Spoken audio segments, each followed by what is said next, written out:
नमस्कार साथियों, कैसे हैं आप सब। और आपका स्वागत है किरण शिक्षार्थी मंच पर। साथियों, आपको पता है कि हम इस क्लास में हम यूजीसी नेट के प्रश्न पत्रों का जो संकलन है हम वो देखते हैं। और इसमें हम 67 पेज नंबर तक देख चुके हैं और अब देखते हैं आगे। प्रश्न है, निम्नलिखित पंक्तियों को उनके सही अलंकारों के साथ सुमेलित कीजिए। तो हमें सुमेलित कराना है कि किसमें कौन सा अलंकार है। तो इसमें मुख नहीं चंद्रमा है, इसमें है अपहनुति। मुख तो चंद्र है, इसमें है रूपक। मुख को देखकर चांद का आभास हुआ, यह है भ्रांतिमान। मुख है कि चांद है, तो इसमें जो हुआ इसमें संदेह है कि या तो कि समझ में नहीं आ रहा है मुख है या चांद है। अब है मुख है कि और उत्प्रेक्षा का यहाँ दिया नहीं गया है, तो इस तरह से जो हमारा कोड ठीक होता है वो होता है डी। अब इसकी व्याख्या को हम देखेंगे। यहाँ पर पंक्ति है, यहाँ पर अलंकार है। मुख नहीं चंद्रमा है, अपहनुति। मुख तो चंद्र ही है, रूपक। मुख को देखकर चांद का आभास हुआ, भ्रांतिमान। मुख है कि चांद, संदेह। मुख मानो चंद्र है, उत्प्रेक्षा।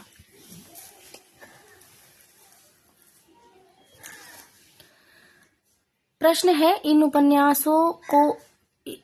उपन्यासों को लेखकों के साथ सुमेलित कीजिए। तो यहाँ पर उपन्यास है और यहाँ पर लेखक है, हमें मिलाना है कि कौन सा उपन्यास किसका है।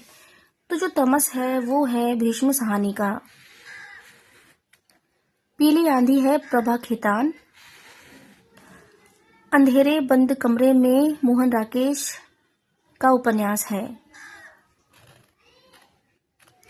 और नीला चांद है शिव प्रसाद सिंह का। तो इस तरह से जो हमारा कोड ठीक होता है वो होता है ए।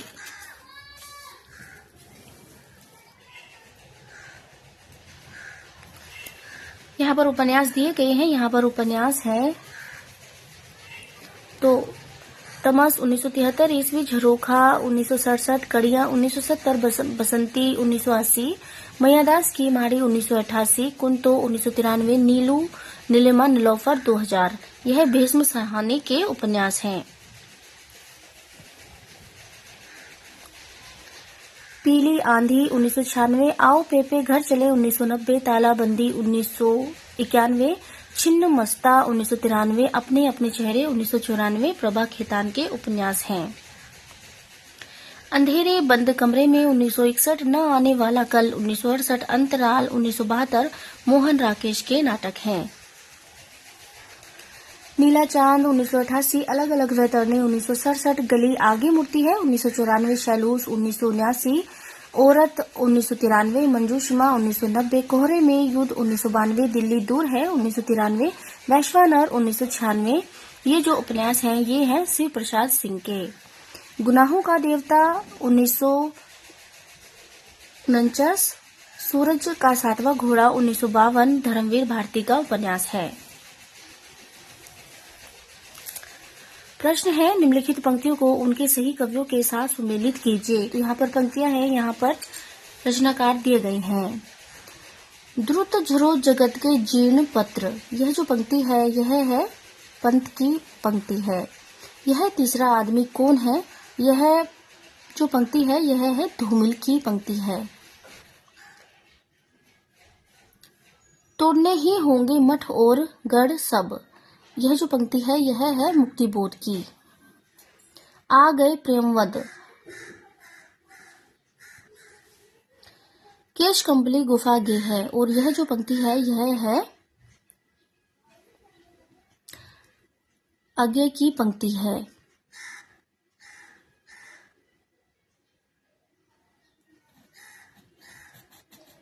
तो इस तरह से जो हमारा कोड ठीक होता है वो है डी। यहाँ पर पंक्ति है, यहाँ पर कवि है। द्रुत झरो जगत के जीर्ण पत्र, पंत की पंक्ति है। यह तीसरा आदमी कौन है, धूमिल की पंक्ति है। तोड़ने ही होंगे मठ और गढ़ सब, मुक्तिबोध की पंक्ति है। आ गए प्रेमवद, केश कंबली गुफा गेह असध्य वीणा से है, आगे की पंक्ति है। ओ द्विधाग्रस्त शार्दुल बोल, रामधारी सिंह दिनकर की पंक्ति है। अब देख लेते हैं आगे। निम्नलिखित शब्दों को उनके संधि के नाम से सुमेलित कीजिए। यहाँ पर शब्द है और यहाँ पर इसकी इनमें संधि कौन सी है हमें वो बताना है। तो जो निरोग है इसमें जो संधि है वो है विसर्ग संधि है। दीर्घाकार, दीर्घाकार में जो संधि है वो दीर्घ संधि है। सदाचार में व्यंजन संधि है और प्रत्येक में यण संधि है।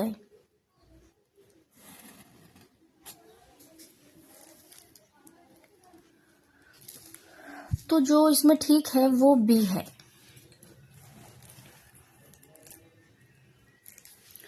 यहाँ पर शब्द है, संधि है और संधि विच्छेद है। निरोग में संधि है विसर्ग और इसका संधि विच्छेद होगा नी धन रोग।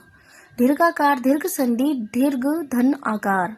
सदाचार व्यंजन संधि सत्य धन आचार। प्रत्येक यण संधि प्रति धन एक। एक वृद्धि संधि एक धन एक। प्रश्न है, निम्नलिखित काव्य लक्षणों को उनके आचार्यों से सुमेलित कीजिए। तो यहाँ पर काव्य लक्षण है और यहाँ पर उनके रचनाकार हैं। शब्दार्थों सहितो काव्यम, यह जो काव्य लक्षण दिया है यह दिया है भामा ने। तद दोषो शब्दार्थो सगुना वलन क्रांति पुनः क्वापी, यह जो दिया है यह दिया है मम्मट ने। वाक्य रसात्कम काव्यम, और यह दिया है विश्वनाथ ने। रमणीयार्थ प्रतिपादक शब्द काव्यम, और यह जो दिया है यह दिया है पंडित जगन्नाथ ने। तो इस तरह से जो हमारा कोट ठीक है वो है सी।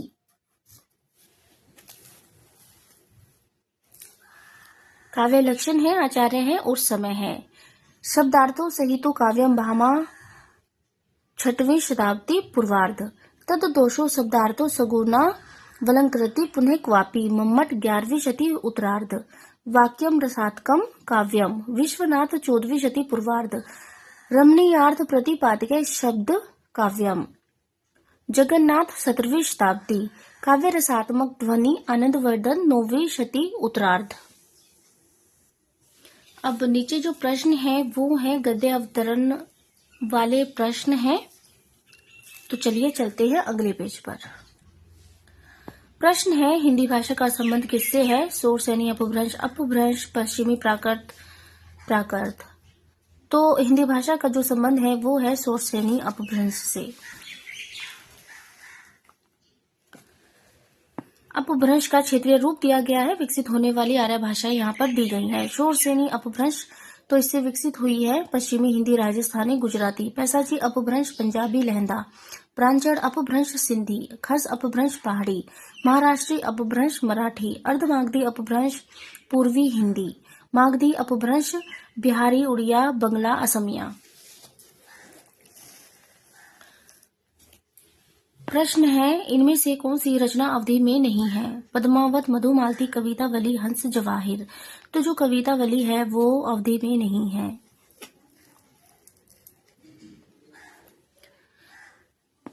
इसकी व्याख्या देख लेते हैं। कवितावली तुलसीदास द्वारा रचित मुक्तक काव्य है। कांड है इसमें 7 कांड है। भाषा ब्रज है। हनुमान बाहुक में संकलित है।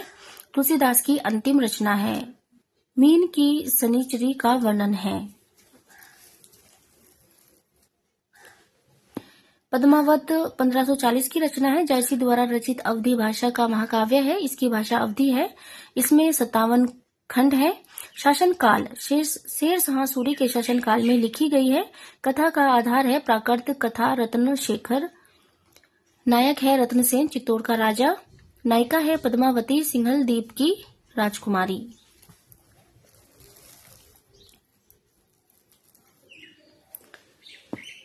मधुमालती 1545 की रचना है। मंझन द्वारा रचित अवधी भाषा का ग्रंथ है। इसकी भाषा अवधी है। नायक है मनोहर, बहुपत्नीवाद। नायिका है मालती। हंस जवाहिर 1736 की रचना है। कासिम शाह द्वारा रचित है। इसकी भाषा अवधी है। नायक है राजा हंस, नायिका है रानी जवाहिर। प्रश्न है, देसिल बैना सब्जन मिठा किसका कथन है? तुलसीदास, सूरदास, कबीरदास, विद्यापति। तो यह जो पंक्ति है यह है विद्यापति की। यहाँ पर कवि है और यहाँ पर उनकी पंक्तियां दी गई हैं। विद्यापति की पंक्तियां हैं, देसिल बैना सब्जन मिठा ते तैसन जम्पाओ अवहट्टा, कीर्तिलता से। तुलसीदास की पंक्तियां हैं, मांगी के खइबो मसीद को सोइबो, लेबे को एक न देवे को दो, कवितावली से। कबीरदास की पंक्तियां हैं, नैना अंतरी आवे तू ज्यों तो नैन झपेऊं, पलकों की चिकडारी के पिता को लेहूं रिझाए, पिया को लेहूं रिझाए है ये। और आगे है सूरदास की पंक्तियां हैं, उर्मे माखन चोर गड़े, सब कैसा हूं निकसत नाही उधो, तिरछे है सब रे।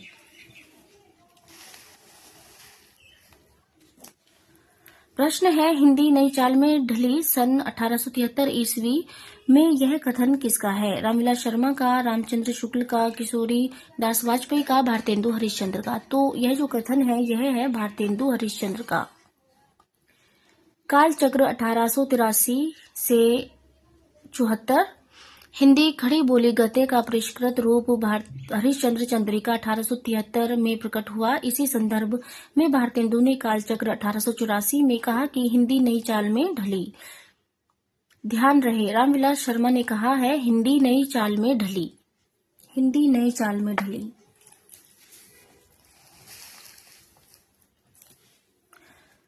प्रश्न है, आधुनिक काल में गद्य आविर्भाव सबसे प्रधान घटना है, यह कथन किसका है? महावीर प्रसाद द्विवेदी का, रामचंद्र शुक्ल का, रामविलास शर्मा का, नंद दुलारे वाजपेयी का। तो यह जो कथन है यह है रामचंद्र शुक्ल का कथन है।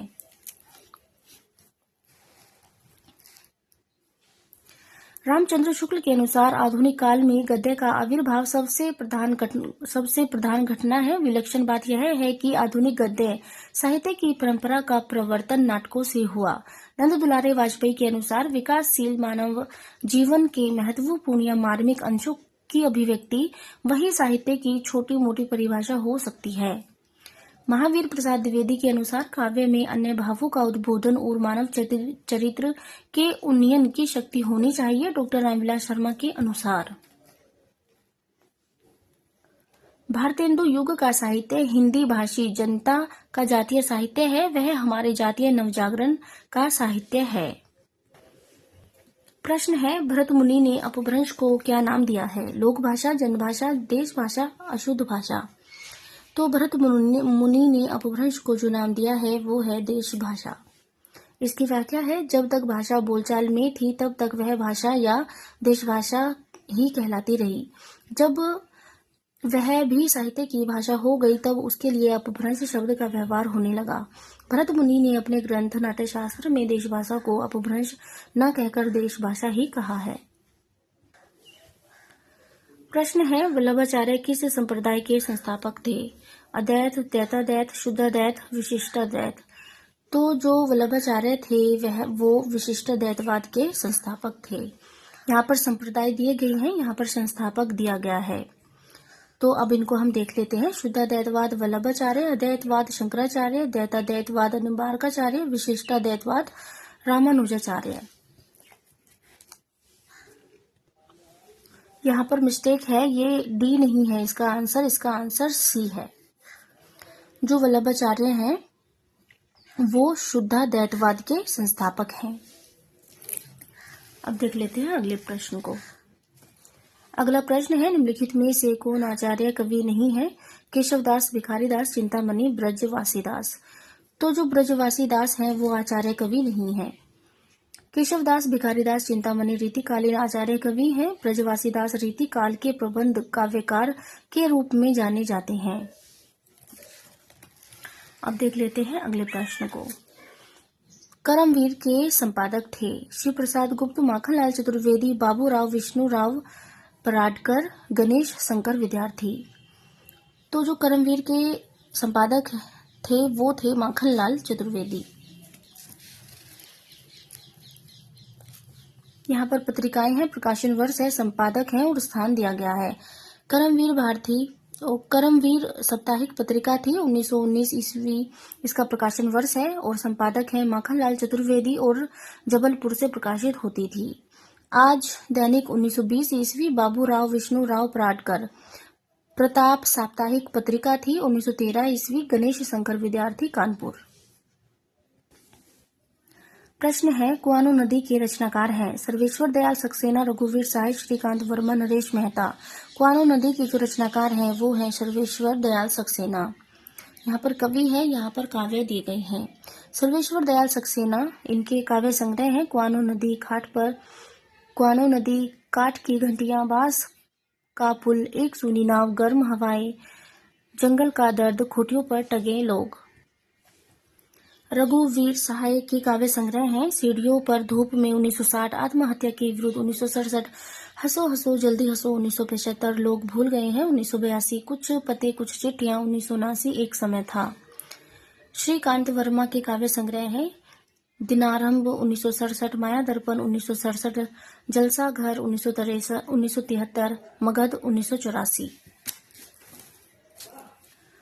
नरेश मेहता के काव्य संग्रह है वनपाखी सुनो, बोलने दो चीड़ को, मेरा समर्पित एकांत, चैत्य उत्सवा। प्रबंध काव्य है संशय की एक रात, महाप्रस्थान, प्रवार्ध पर्व, शबरी। प्रश्न है इनमें से कौन सा महाकाव्य नहीं है? लोकायतन, रामदूत, गंगा अवतरण, कुरुक्षेत्र। तो इनमें से महाकाव्य जो नहीं है वो कुरुक्षेत्र नहीं है। यहाँ पर रचना है, प्रकाशन वर्ष है, विधा है और रचनाकार है। कुरुक्षेत्र 1986 ईस्वी प्रबंध या खंडकाव्य है रामधारी सिंह दिनकर का। लोकायतन 1964 ईस्वी प्रबंध महाकाव्य है सुमित्रा नंदन पंत का। रामदूत 2002 ईस्वी प्रबंध महाकाव्य है हरिश्चंद्र पांडे का। गंगा अवतरण 1927 ईस्वी प्रबंध महाकाव्य है जगन्नाथ दास रत्नाकर का। अब देख लेते हैं अगले प्रश्न को। प्रश्न है स्वदेश दीपक की रचना है आधे अधूरे, कबीरा खड़ा बाजार में, बकरी, कोर्ट मार्शल। तो स्वदेश दीपक की जो रचना है वो है कोर्ट मार्शल। अब इसकी व्याख्या देख लेते हैं। यहाँ पर नाटककार है और नाटक है स्वदेश दीपक 1942 ईस्वी इनके नाटक है। कोर्ट मार्शल 1991, नाटक बाल भगवान 1979, जलता हुआ रथ 1998, सबसे उदास कविता 1998, काल कोठरी 1999, भीष्म सहानी इनके नाटक है। हानुश 1977, कबीरा खड़ा बाजार में 1981, माधवी 1985, मुआवजे 1993, रंग दे बसंती चोला 1998, आलमगीर 1999। मोहन राकेश के नाटक है आषाढ़ का एक दिन 1958, लहरों के राजहंस 1963, आधे अधूरे 1969। सर्वेश्वर दयाल सक्सेना के नाटक है बकरी 1974, लड़ाई 1979, अब गरीबी हटाओ। प्रश्न है भुक्तिवाद की अवधारणा किसकी है? मम्मट की, भट्टनायक की, भट्टलोलट की, आनंदवर्धन की। तो भुक्तिवाद की जो अवधारणा है वो है भट्टनायक की। यहाँ पर आचार्य है, सिद्धांत है और दार्शनिक मत है और संयोग इनका क्या बनता है वो दिया गया है। आचार्य है भट्टलोलट, उत्पत्तिवाद या आरोपवाद, मीमांसा दर्शन, उत्पाद्य उत्पादक संबंध। श्री शंकुक अनुमितिवाद, न्याय दर्शन, अनुमाप्य अनुमापक। भट्टनायक भुक्ति या भोगवाद, सांख्य दर्शन, भोज्य और भोजक। अभिनवगुप्त अभिव्यक्तिवाद, शैव दर्शन, व्यंग्य व्यंजक। अगला प्रश्न है उज्ज्वल नीलमणि किस आचार्य की रचना है? मधुसूदन की, रूप गोस्वामी की, रामानंद की, रामानुजाचार्य की। तो उज्ज्वल नीलमणि जो रचना है वो है रूप गोस्वामी की। यहाँ पर रचनाकार है, रचना है रूप गोस्वामी, उज्ज्वल नीलमणि, मधुसूदन सरस्वती, भगवत भक्ति रसायन, रामानंद रामार्चन पद्धति, रामानुजाचार्य श्री भाष्य। प्रश्न है सर्वव्यापी एक कुम्हारा, जाकी महिमा आर न पार, हिंदू तुरक का एके करता, एके ब्रह्मा सबन का भरता। के रचनाकार हैं कबीरदास, मलुकदास, तुलसीदास, रहीमदास। तो इसके जो इसके जो रचनाकार हैं वो है मलुकदास। यहाँ पर कवि है और यहाँ पर उनकी पंक्तियां दी गई हैं। मलुकदास की पंक्ति है, सर्वव्यापी एक कुम्हारा, जाकी महिमा आर न पार, हिंदू तुरक का एक करता, एके ब्रह्मा सबन का भरता। कबीरदास की पंक्ति है, दशरथ सुत तिहु लोक बखाना, राम नाम का मरम है आना। तुलसीदास की पंक्ति है, केशव कही न जाय का कहिए, सुनने मीति पर चित्र रंग नहीं, तनु बिनु लिखा चितेरे। रहीमदास की पंक्ति है, तरुवर फल नाही है, सरवर पियहि न पान। अब देख लेते हैं प्रश्न, अगले वाले प्रश्न को। भाषा प्रवीण सुछंद सदा रहे, सुघन जी के कवित बखाने। पंक्ति किसकी है? तो यह जो पंक्ति है यह है ब्रज रत्न दास की पंक्ति है। अब इसकी व्याख्या देख लेते हैं। यहाँ पर रीतिकालीन कवि हैं और उनकी पंक्तियां दी गई हैं। ब्रज रत्न दास की पंक्ति वही है जो अभी हमने पढ़ी है। भाषा प्रवीण सुछंद सदा रहे, सोघन जी के कवित बखाने। तो यह पंक्ति है ब्रज रत्न दास की। घनानंद की पंक्ति है, रावरे रूप की रीति अनूप, नयो नयो लागत जियो जियो निहारिये। बोधा की पंक्ति है, दाता कहा सूर कहा, सुंदर सुजान कहा, आपको न चाहा ताके बाप को न चाहिए। जगन्नाथ दास रत्नाकर की पंक्ति है, गोकुल की गैल गैल गोप ग्वालिन को, गोरस के काज लाज बसे के बस के बाहिबो। अगला प्रश्न देख लेते हैं। अपने यहाँ संसद ऐसी घानी है जिसमें आधा तेल व आधा पानी है, किसकी पंक्ति है? तो यह जो पंक्ति है यह है धूमिल की पंक्ति है।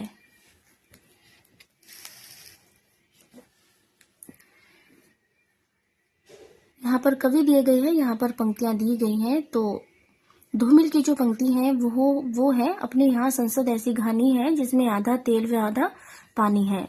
केदारनाथ सिंह की पंक्ति है, मैं पूरी ताकत के साथ शब्दों को फेंकना चाहता हूँ।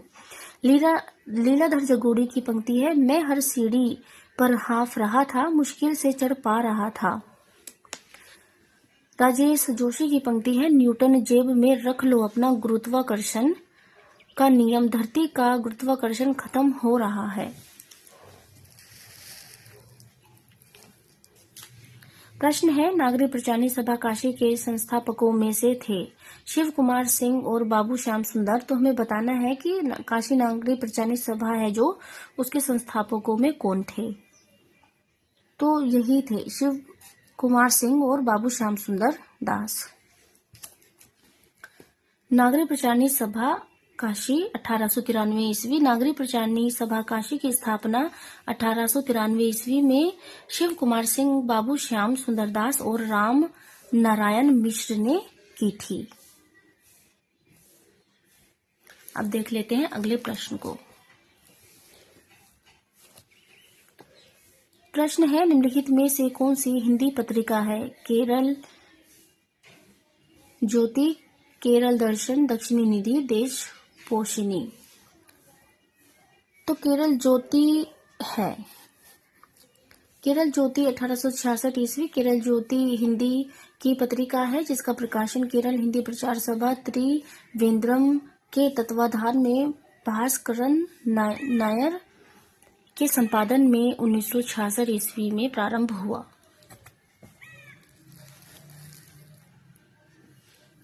अगला प्रश्न है, विपाशा पत्रिका का प्रकाशन किस स्थान से होता था? उत्तर प्रदेश, मध्य प्रदेश, हिमाचल प्रदेश, दिल्ली।